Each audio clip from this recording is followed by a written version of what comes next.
नमस्कार, मैं रवीश कुमार। अभी तक आप राष्ट्र के नाम संदेश सुना करते थे। जब किसी को लगे कि सेठ देश को अपनी जेब में रखने लगा है, तब राष्ट्र के नाम संदेश सुनना बंद कर दीजिए। सेठ के नाम संदेश सुनाना शुरू कर दीजिए।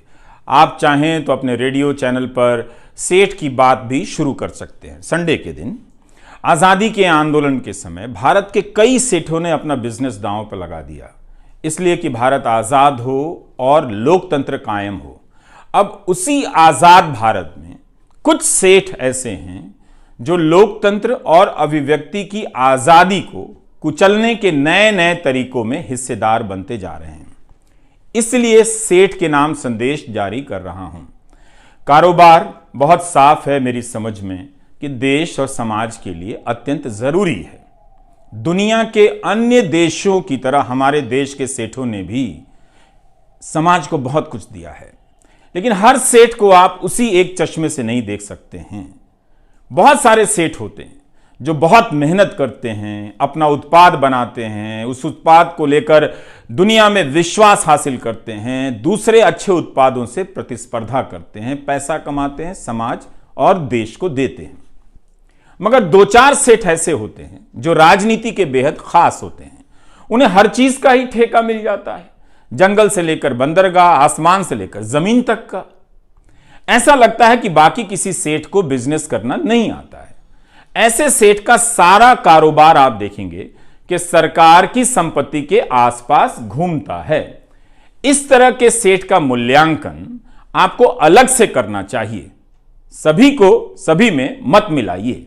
यह उन सेठों की तरह नहीं है जो गली नुक्कड़ पर गर्मी सर्दी बरसात में हड्डियां गलाते हैं और बिजनेस करते हैं। ऐसे ही दो चार सेठों के लिए यह सेठ के नाम संदेश है। इनका बिजनेस सरकार की गोद में बैठकर होता है, इसलिए इन्हें आप गोदी सेठ कह सकते हैं। जैसे गोदी मीडिया होता है, वैसे ही भारत में गोदी सेठ आ गए हैं। गोदी मीडिया में दो तरह के सेठ हैं, इसे ध्यान से समझिए। पहले प्रकार के वे सेठ हैं जो इस माध्यम में बहुत पहले से जमे हुए थे, लेकिन उन्हें गोदी मीडिया बनाया गया। वे गोदी मीडिया के जरिए अब धंधा कर रहे हैं। गोदी मीडिया क्या करता है? जनता से सच्चाई छिपाता है और दिन रात आपको हिंदू मुसलमान के बीच विवाद में उलझाकर रखता है या इसी तरह के दूसरे विवादों में फंसाए रखता है। तो गोदी मीडिया देश का पहला ऐसा बिजनेस है जिसमें हजारों लोग इस बात के लिए घर से निकलते हैं कि दफ्तर पहुंचकर खराब से खराब प्रोडक्ट बनाएंगे। ऐसा कहीं बिजनेस आपने देखा है? घटिया प्रोडक्ट बनाने के लिए लोग घरों से निकल रहे हैं, कम लागत में बना रहे हैं ताकि आप खुशी खुशी मुफ्त में आपको मिले और समझे कि आप ग्रहण कर रहे हैं। ये लोग घर से निकलते हैं कि हम पत्रकारिता करने जा रहे हैं, यही बताकर निकलते हैं, लेकिन पत्रकारिता के नाम पर दफ्तर पहुंचकर जहर फैलाने का काम करते हैं।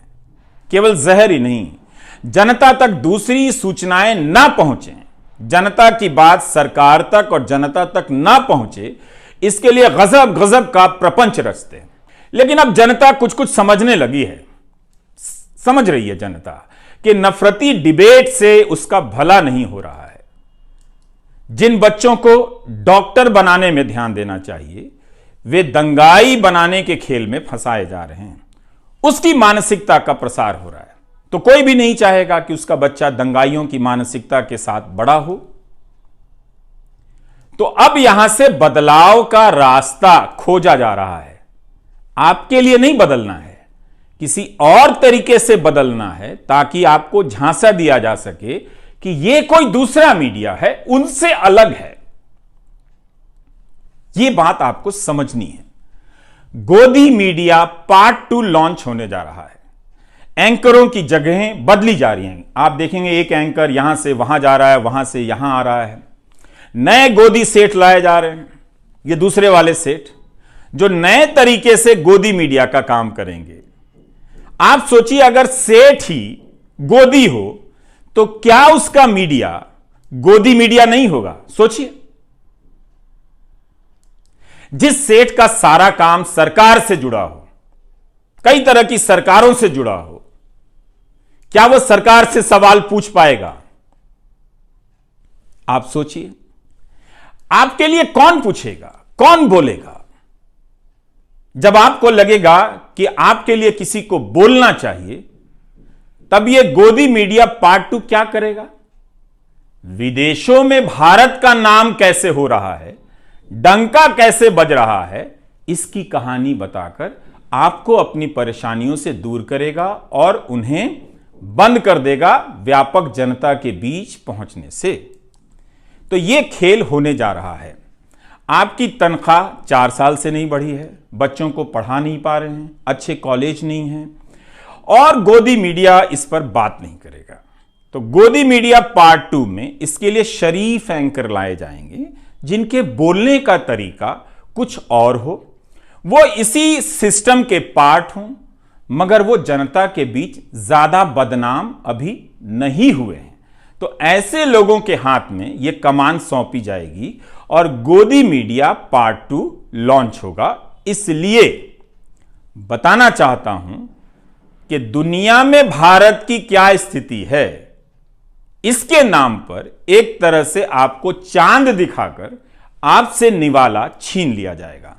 इसलिए गोदी मीडिया पार्ट 2 के खेल को ध्यान से आपको समझना है। इसमें आ रहे सेठों के धंधों पर नजर रखिए, उन धंधों को समझिए कि क्या है, कैसे मिला है और उन धंधों को लेकर किस तरह की बातें हुई हैं। ये जो गोदी सेठ हैं बाकी सेठों से बहुत अलग होते हैं।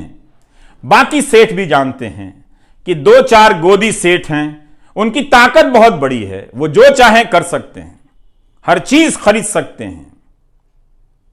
उनसे बचकर या उनकी छोड़ी हुई जगहों पर अपना धंधा चुपचाप कर रहे हैं, बोल नहीं पाते हैं। पहले से अच्छा और सस्ता देने के नाम पर आपको ठगा जा रहा है।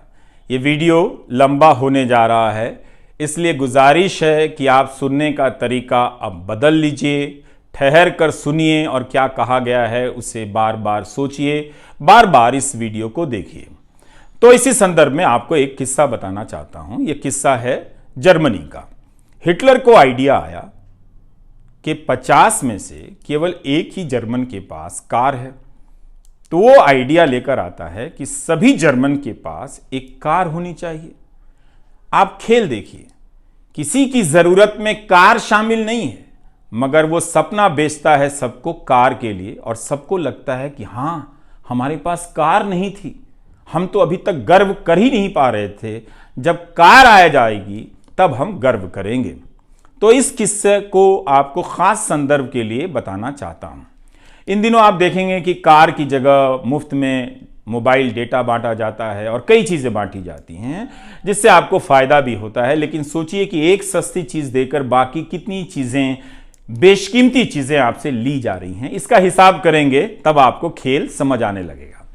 तो मई 1937 में नाजी पार्टी की मजदूर इकाई एक कोऑपरेटिव बनाती है, फोक्सवैगन के नाम से फर्डिनेंड पोर्श को ले आती है, जो अमीरों की कार तब बनाया करते थे।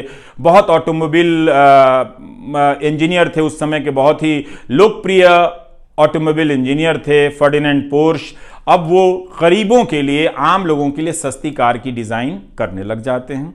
हिटलर के दोस्त माने जाते थे, इसलिए आज के हिसाब से उन्हें तब का गोदी सेठ कहा जा सकता है, बिल्कुल कहा जा सकता है फर्डिनेंड पोर्श को। तो वो एक कार डिजाइन करता है और उसी वक्त दिसंबर 1938 में यहूदियों के लिए कार चलाने पर रोक लगा दी जाती है। एक तरफ जनता सस्ती कार मिलने के सपने में खोई हुई है, दूसरी तरफ उसी जनता के एक बड़े हिस्से के कार चलाने पर रोक लगाई जाती है और उसे गैस चेंबर में भेजा जाने लगता है। अब आप समझ रहे हैं, कुछ कुछ सोचिएगा। तो इसलिए कहा जाता है, जो लोग कहते हैं कि तकनीकी सभी के लिए समान अवसर लेकर आती है, यह बात पूरी तरह से ठीक नहीं है। अंतिम और सबसे बड़ा फायदा किसे होता है, ये हम इतनी आसानी से नहीं समझ सकते हैं। एक किस्सा और है, सभी कार खरीद सकें, इसलिए उस समय हिटलर की पार्टी ने एक बचत योजना बनाई, जिसमें 3 लाख से अधिक लोगों ने अपनी पूंजी लगा दी। लेकिन तब तक द्वितीय विश्व युद्ध शुरू हो गया और हंगामा मच गया कि देश के लिए कुछ करना है, और वो कंपनी जो है वो कार की जगह सैनिक साजो सामान बनाने लग जाती है। 3 लाख लोगों को कार नहीं मिलती है, उनकी पूंजी डूब जाती है। उस कंपनी में एक कामगार था जिसने बाद में अपना एक अनुभव बताया। 15,000 लोग बंधुआ मजदूरी करते थे। 350 लोग इसलिए मर गए कि उनके इलाज की कोई व्यवस्था नहीं की गई, यानी इंसान की वहां कोई कीमत नहीं थी। तो उस व्यक्ति ने क्या कहा? उसने कहा कि उसे कारखाने में ही समझ में आया कि वह एक गुलाम है। उस प्लांट में काम करते हुए उसने महसूस किया कि वह केवल एक सामान है, वस्तु है, व्यक्ति नहीं है जो केवल काम और काम कर सकता है किसी के इशारे पर। इसी समय गुलाम भारत के सेठ क्या कर रहे थे? उस इतिहास में जाएंगे तो आप सेठों पर गर्व करेंगे। बल्कि आज भी भारत के लाखों व्यापारी आज़ादी के आंदोलन में उस समय के सेठों की भूमिका पर गर्व करते हैं। ऐसी विरासत देकर गए हैं वो। हम सभी को करना चाहिए। हम केवल चंद बड़े सेठों के नाम जानते हैं जो मैं बताऊंगा, लेकिन उस वक्त देश भर के अनगिनत सेठों ने, कारोबारियों ने अपना बिजनेस दांव पर लगा दिया कि भारत आज़ाद हो, लोकतंत्र कायम हो। जमनालाल बजाज, वाडीलाल लल्लू भाई मेहता, सैमुअल एरन, लाला शंकर लाल भी सेठ ही थे। ब्रिटिश हुकूमत से लोहा ले लिया, सीधे कांग्रेस में शामिल हो गए जो उस वक्त आज़ादी के आंदोलन का नेतृत्व कर रही थी। जीडी बिरला, अंबालाल साराभाई, वाईचंद, हीराचंद जैसे सेठ कांग्रेस में शामिल नहीं हुए, ऐसे भी लोग थे, मगर बाहर से आंदोलन का समर्थन करते रहे। इनमें से कोई भी सामान्य सेठ नहीं था। हमारे हीरो हैं ये लोग, हमारी आज़ादी की लड़ाई की विरासत हैं। इन्हें भी छापा पड़ने और बिजनेस डूब जाने का डर रहा होगा, मगर ये उस डर से उस वक्त बाहर आ गए। इन सब सेठों के योगदान को आप ध्यान से देखिए, पता चलेगा कि कईयों ने अपनी दुकान जलाकर आज़ादी के आंदोलन को सींचा है।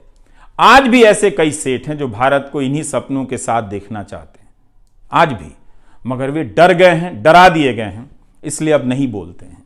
आपको याद है एक बार राहुल बजाज ने अमित शाह से एक सवाल पूछ लिया, कितना हंगामा मच गया था, बड़ी खबर बन गई थी, क्योंकि अब पब्लिक में आपके सेठ सरकार से सवाल नहीं करते हैं। एक समय था जब काफी बोला करते थे, इसलिए मुझे लगा कि सेठ के नाम संदेश जारी करना जरूरी है। तो आजादी के समय के सेठ बिजनेस तो कर रहे थे, मगर यह भी देख रहे थे कि जनता के साथ अन्याय हो रहा है। उन्होंने आजादी की लड़ाई में हाथ और धन दोनों बटा दिए। बेंगलुरु के हाजी उस्मान सेठ ने तो अपनी सारी पूंजी गांधी के आंदोलन को दे दी, आयात किया हुआ सारा सामान जला दिया।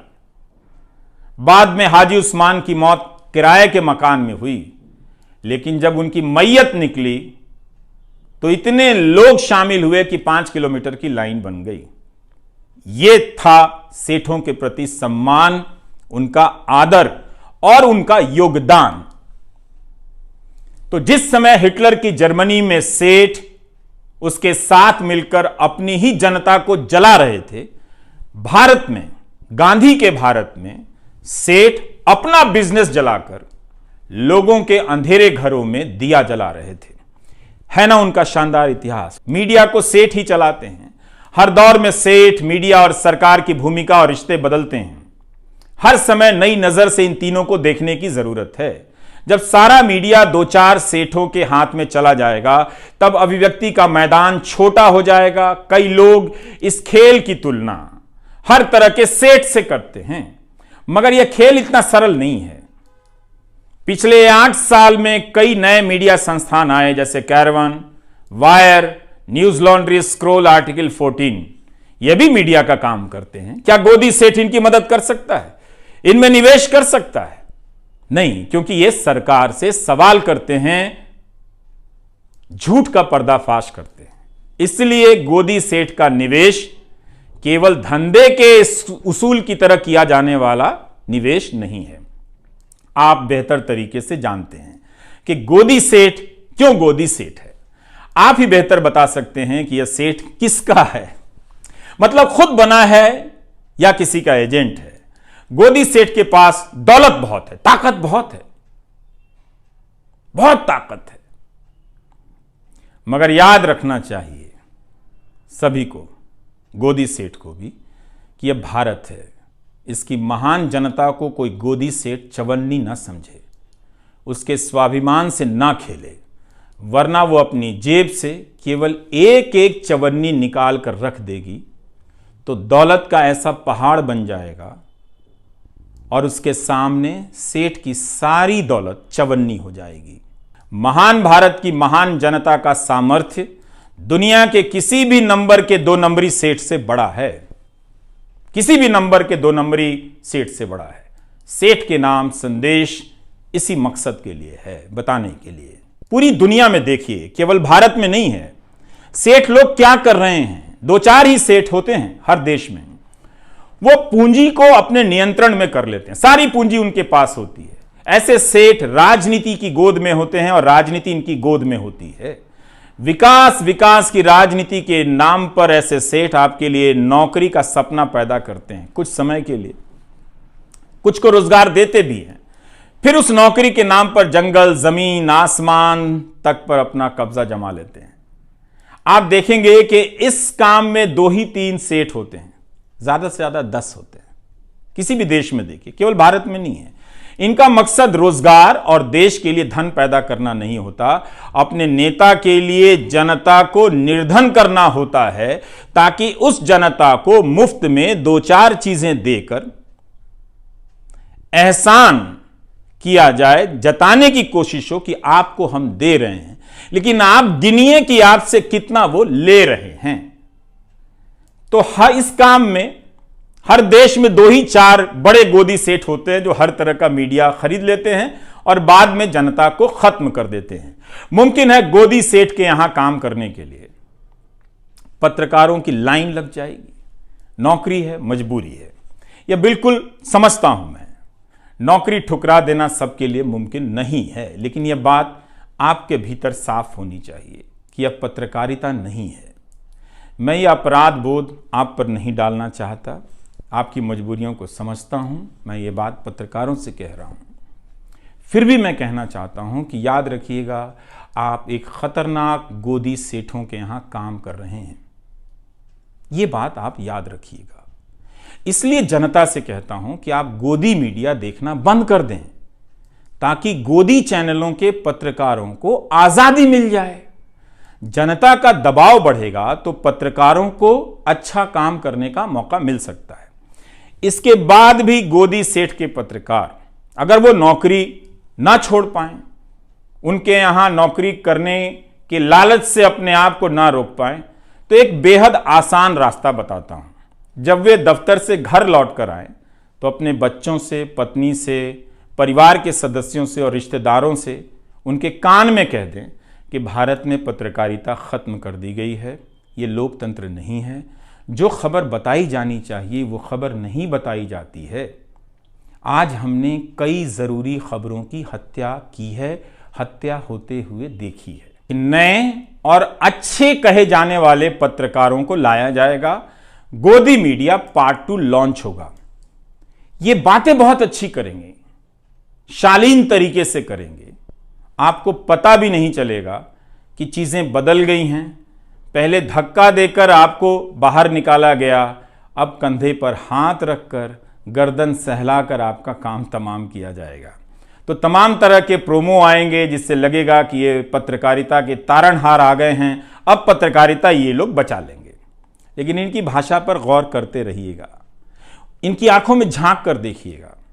ऐसे बोलेंगे जैसे अपने गुल्लक का सोना गलाकर भारत की गुलाम हो चुकी पत्रकारिता को ये सोना बनाने आ गए। जो बताया जा रहा है उसे देखिए, जो नहीं बताया जा रहा है उसके बारे में सोचिए। चैनलों से खबरें गायब हो रही हैं, खबरों की जगह झगड़े भर दिए जा रहे हैं। गोदी सेठों का गोदी मीडिया, अलग अलग चैनल मगर सभी का काम एक। क्या यह आज़ाद मीडिया की निशानी है? खुद से सोचिए। यह कैसा बिजनेस है जहां खराब माल बनाने को लेकर कंपटीशन हो रहा है? बिना आज़ाद मीडिया के नागरिक की आज़ादी का क्या मतलब है? कहां बोलेंगे आप? किससे बोलेंगे आप? क्या आप बर्दाश्त कर सकते हैं कि इतने महान देश में एक आज़ाद मीडिया नहीं है? यह गर्व की बात है। जितने भी पुराने और सांस्थानिक मीडिया थे सब के सब गोदी हो गए। यूट्यूब का भी फॉर्मूला ये लोग एक दिन निकाल लेंगे। आजाद पत्रकारों के लिए खतरे बढ़ने वाले हैं। राष्ट्रीय सुरक्षा से जोड़कर उन्हें अब दबाया जाएगा। इसके नाम पर पहले ही कई लोगों को फर्जी तरीके से जेल में बंद किया गया है। आप जानते हैं, कई उदाहरण दिए जा सकते हैं। तो अब बारी आजाद पत्रकारों की है। मगर आप जनता ने YouTube पर अजीत अंजुम, अभिसार से लेकर संजय शर्मा, पुण्य प्रसून वाजपेयी, श्याम सिंह मीरा, गिरधारी लाल, साक्षी जोशी, निखिल वागले, इन सभी के चैनलों को सब्सक्राइब किया है। इसका मतलब है आप इस खेल को समझ गए हैं, तभी आप आजाद पत्रकारों को अपना रहे हैं। आपने एक गजब का यह काम किया है, शानदार काम है आप दर्शकों का। कई नाम है जो यहां पर इस वक्त छूट रहे हैं, मगर उन सभी का साथ देकर आप लोगों ने इतिहास के इस मोड़ पर बेहद शानदार काम किया है। आपने गोदी मीडिया छोड़ दिया है। तो इस गोदी सेठ से आग्रह है कि वह उन सेठों की तरफ देखे जिन्होंने देश को आजाद कराने में अपनी भूमिका निभाई। ऐसा सेठ ना बने कि उन सेठों के बनाए लोकतंत्र को कुचलने का आरोप गोदी सेठ पर आ जाए, लग जाए। इसलिए हमें लगा कि आपके बीच आकर सेठ के नाम संदेश पढ़ना चाहिए। गोदी सेठ को बताना बहुत जरूरी है कि वो बिजनेस करे, खूब बिजनेस करे, मगर इस लोकतंत्र का बिजनेस ना करे, सूचनाओं का धंधा ना करे। ये याद रखे, गोदी सेठ अपनी दौलत से इस देश की शान को चमकाए, कोई हर्ज नहीं है, मगर उसकी शान से खिलवाड़ ना करे। जनता देख रही है। एक छोटा सा किस्सा और, आप बजट के समय फिक्की नाम की संस्था के बारे में सुनते होंगे। यह उद्योगों की बहुत बड़ी संस्था है। इसका गठन 1927 में हुआ था। जीडी बिरला और पुरुषोत्तम दास ठाकुरदास ने किया। मकसद था कि जो भारतीय व्यापारी हैं उनके हितों की बात अंग्रेजों की सरकार से की जाए। पर देखिए इस बात को कि कैसे वो अपनी बात करने गए थे अंग्रेजों से, लेकिन समझने लगे देश की बात। जैसे जैसे वे अंग्रेजों के करीब गए, बात करने लगे, उन्हें दिखने लगा कि कैसे अंग्रेजों ने भारत की संपत्ति को लूट लिया है, कैसी कैसी नीतियां बनाई हैं। इन नीतियों की वजह से भारत के कारोबारी पनप नहीं पा रहे हैं। फिक्की से जुड़े बिजनेसमैन समझ गए कि उन्हें राजनीतिक कदम उठाने पड़ेंगे। 1928 में पुरुषोत्तम दास ने कहा कि हम अब और राजनीति से अलग नहीं रह सकते हैं, हमें आजादी की लड़ाई का हिस्सा होना पड़ेगा। यह हमारे व्यापारी वर्ग का शानदार इतिहास है। एक छोटा सा किस्सा और, 1937 में कांग्रेस ने कई प्रांतों में सरकार बनाई। इसी से जुड़ा जीडी बिरला का एक प्रसंग है। तब जीडी बिरला ने अंग्रेजी हुकूमत के अधिकारियों से कहा था कि कांग्रेस केवल संविधान के हिसाब से काम करने नहीं आ रही है, बल्कि आजादी के लक्ष्य को आगे बढ़ाने के लिए सरकार में आ रही है। अगर सरकार संवैधानिक सुधार नहीं करती है तो भारत सीधी कार्रवाई के लिए मजबूर हो जाएगा, यानी आजादी के आंदोलन के लिए। इसका मतलब तो यही था कि जनता अहिंसक रूप से सरकार की बात मानने से इनकार कर देगी, सिविल नाफरमानी कर देगी। यह हमारा इतिहास है। वक्त फिल्म में एक चिनॉय सेठ हुआ करता था, लेकिन अब वो गोदी सेठ में बदल गया है। इसलिए आज का वीडियो बनाना पड़ा, बताने के लिए कि गोदी सेठ भारत की जनता को चवन्नी ना समझे। मीडिया और पत्रकार बिक सकते हैं, लेकिन जनता को कोई नहीं खरीद सकता। क्या दिन थे जब हमारे सेठ अंग्रेजी हुकूमत पर दबाव डालते थे कि जनता का दमन मत कीजिए, कांग्रेस और प्रेस से बैन हटा दीजिए, मगर अपने बिजनेस को इसके लिए उन्होंने खतरे में डाल दिया। मगर आज हम कहां पहुंच रहे हैं, यही याद दिलाने के लिए था सेठ के नाम संदेश। गोदी चैनल देखना बंद कर दीजिए। बिना मेहनत के, बिना समय लगाए, बिना किसी खर्चे के आप अपने प्यारे देश के लिए इससे ज़्यादा कुछ नहीं कर सकते, इससे बेहतर कुछ नहीं कर सकते। नमस्कार।